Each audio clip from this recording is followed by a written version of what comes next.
My name is Mia, and the day I graduated college, the only thing heavier than my cap was the weight of disappointment hanging from a message that shattered me. Don't expect help now. You made your choice.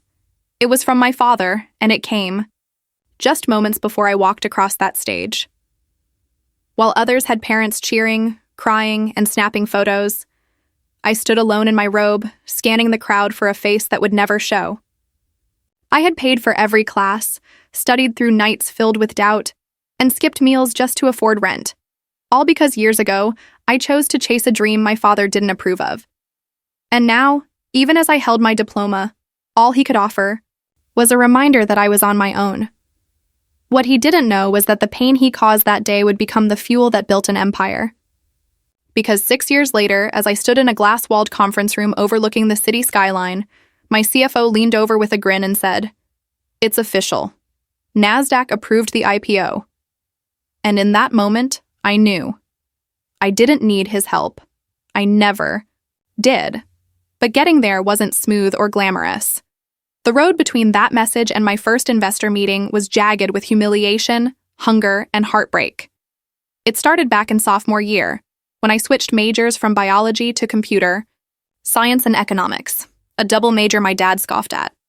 "That's not what smart people do," he told me. "That's what people who don't know what they want do." But I did know. I'd fallen in love with code, with data, with the thrill of solving complex problems, and even more, with the idea that I could build something that outlasted me. Still, every step I took away from his expectations was met with withdrawal. First emotional, then financial. He stopped calling, then stopped responding, and eventually cut off the small monthly allowance that had helped me cover rent. I took on 2 part-time jobs, slept 3 hours a night, and carried my laptop to shifts at the campus cafe, debugging programs between wiping tables. I didn't party. I didn't date. I built. I learned. I failed a lot. But I kept going. My senior thesis, a predictive analytics engine that could map consumer behavior in niche markets, was dismissed by my advisor as too ambitious, but I poured everything into it. Every all-nighter, every missed meal, every dollar I scraped together went into making it real. And it worked. Not perfectly, but well enough to catch the attention of a local entrepreneur who'd come to our demo day looking to scout fresh minds. He didn't offer a job. He offered a partnership. And just like that, I graduated with more than a degree. I graduated with the seed of a company. Only I had no idea how to run one. The next 2 years were brutal. We lived off ramen and energy drinks, pitching our product to investors who patted us on the head and told us to come back with a real business model. Some days we had no heat. Some days we lost team members who couldn't wait anymore. I cried. In bathroom stalls, in subway stations, on rooftops at 3 a.m., wondering if I'd made a mistake I couldn't undo. And every time I thought of calling my dad, of asking for help, I remembered that text. "You made your choice." I did, and I had to live with it. But over time, we improved. We listened. We adapted. We found one angel investor, a woman who had built her own company from nothing and saw a flicker of herself in me. She wrote us our first real check. Then another investor came. Then a client. Then 10. By year 3, we were profitable. By year 4, we were hiring. By year 5, we were the name our competitors couldn't ignore. And then came the call from our CFO. NASDAQ had approved our IPO. I sat at my desk for a long time after that call, staring at my screen, not at numbers, but at that old message from my father. Still saved, still seared into my memory. And I thought about all the graduations he'd missed, not just the one with the gown, but every milestone I'd earned alone. The first beta launch, the first 10,000 users, the first press mention, the first profitable quarter. He wasn't there. But I was, and that mattered more. When the paperwork for the IPO started moving, something inside me shifted.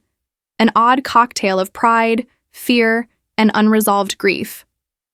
We were entering a world where big money meant bigger scrutiny, and I was terrified that the cracks I had glued together over the years might finally be visible under the spotlight. The board was expanding, pressure was mounting, and so were the whispers from old contacts. That's when I got a LinkedIn message from someone with a familiar last name, My father. He hadn't texted. He hadn't emailed.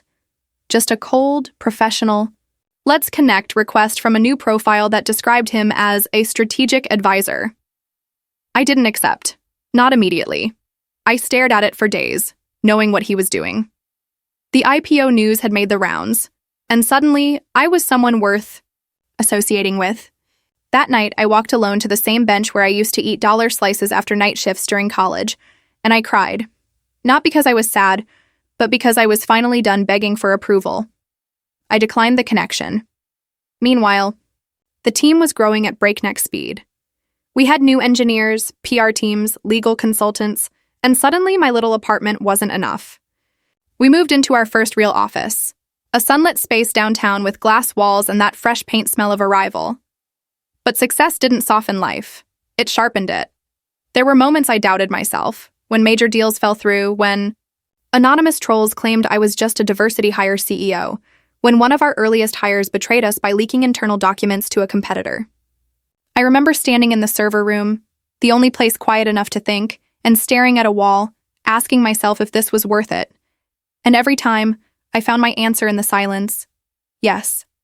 Because every sacrifice, every night spent debugging code instead of sleeping, every friend I lost to work, every family call I ignored to protect my peace, it was all leading here. To this IPO. To this moment. One night, about 3 weeks before the IPO date, I received an invitation to my cousin's wedding. I hadn't been invited to a family event in years, not since I disrespected my father by going my own way. But this invitation had my name, and it came with a personal note. "He's proud of you, you know. He just doesn't know how to say it." I didn't respond. I wasn't angry. I was just detached. My therapist called it growth. I called it freedom. But fate wasn't done with me yet. Just a few days later, I got another message. Not from my father, but from a reporter. He was preparing a deep dive feature on our IPO, and he'd spoken to someone who claimed to be my mentor and guiding hand. My father.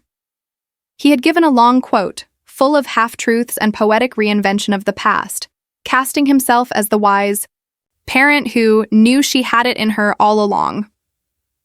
I was livid. This man who had texted me cold rejection on my graduation day was now trying to bask in the glow of my success. I asked the journalist for a correction, and he complied, removing the quote after I forwarded the original text from my father. That moment was sobering. Not because it hurt, but because it didn't. I had moved on. The IPO wasn't just about money or prestige. It was a funeral for the version of me that needed permission to succeed. I wasn't anyone's daughter in that boardroom. I was the CEO, and I was ready to ring that bell. The morning of the IPO felt eerily calm, as if the universe itself had taken a breath to watch what would unfold, and as I stepped into the New York Stock Exchange building in my tailored navy suit, one I had picked out not for style, but for symbolism, I couldn't help but think about how different this felt from graduation day, where I had stood in a rented robe, clutching a degree I earned with sweat and solitude, reading a text from my father that was meant to cut deep, and it had, but not in the way he intended, because that message hadn't broken me. It had forged me. And today, instead of being the girl no one clapped for, I was the woman who would ring the opening bell as the founder and CEO of a company now valued at hundreds of millions, surrounded by a team that had become my family, investors who once doubted now begging for shares, and a world that finally had to recognize me on my own terms. Yet as I stood there, the camera lights flashing, media buzzing, and digital tickers scrolling my company's name in bold letters, I felt an odd sensation in my chest, not nerves, not pride, but something quieter, heavier. And it wasn't until I glanced down at my phone, instinctively checking it before stepping into history, that I understood why. Because there it was, a text from my father, just like before, only this time it read, "Proud of you. Wish I had supported you earlier. Can we talk?" And for a moment, just a moment, I stood frozen, staring at the screen as if it were a portal back to the little girl who used to beg him to come to school plays, who memorized his coffee order just to spend time near him, who built a life he couldn't control and so chose not to acknowledge. But I wasn't that girl anymore. And while part of me ached to hear those words years ago, To be told that I mattered without having to achieve something extraordinary. First, I knew that forgiveness didn't require access, that healing didn't require reconciliation, and so I smiled. Not because he texted, but because his words no longer held the power to define me, and I handed the phone to my assistant, saying, "Handle this later," then stepped into the spotlight, the bell in front of me, my CFO at my side, the team behind me clapping, tears in their eyes because they knew.